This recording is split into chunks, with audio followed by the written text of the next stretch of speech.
જ્યાં ટુકડો ત્યાં હરી ટુકડોને પોતાનો જીવન મંત્ર બનાવનારા સંત શિરોમણી જલારામ બાપાની આજે 217મી જન્મ જયંતિ છે। ત્યારે જલારામ બાપાની જન્મ જયંતિ વીરપુર ધામમાં વિદેશ વિદેશથી ભક્તોની ભારે ભીડ ઉમટી રહી છે।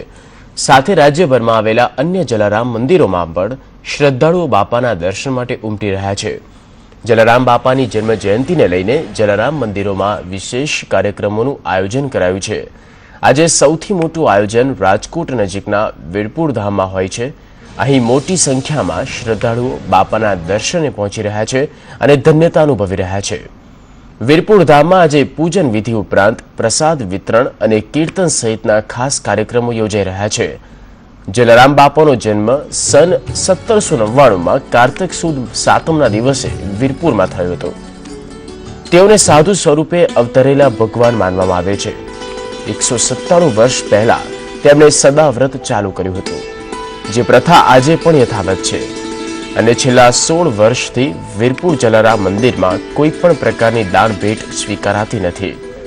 100 વર્ષ પહેલા પડેલો ભયંકર દુષ્કાળ હોય કે વર્ષ 2001નો કાળમુખો ભૂકંપ, પરંતુ બાપાનું સદાવ્રત અવિરત ચાલુ જ રહ્યું।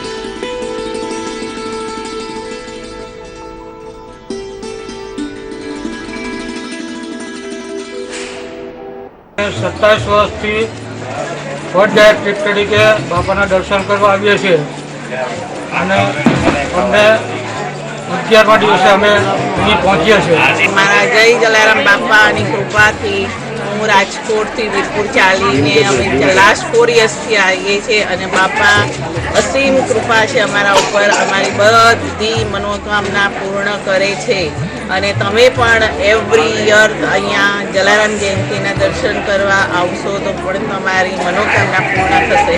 બાપાની જય। આજે વીરપુર ગામમાં પરમ પૂજ્ય શ્રી જલારામ બાપાનો 217મો જન્મદિવસની ઉજવણી ચાલી રહી છે। ગામે ગામથી દેશ વિદેશથી યાત્રાળુઓ આજે વીરપુર તરફ વળી રહ્યા છે। વીરપુર ગામમાં સદાવ્રત ભોજનાલય છેલ્લા 197 વર્ષથી અવિરત ચાલુ છે। ગમે તેવી દેશની કુદરતી આફતો હોય, કોઈ પણ ટાઈપના સંજોગો હોય તો વીરપુરમાં છેલ્લા 197 વર્ષથી જે બાપાનો જીવન મંત્ર છે, દેને કો ટુકડા ભલા લેને કો હરિ કા નામ, એ પ્રમાણે છેલ્લા 197 વર્ષથી સદાવ્રત ભોજનાલય ચાલુ છે। આજે વીરપુર ગામમાં સવારથી જ દિવાળી જેવો માહોલ છવાઈ રહ્યો છે।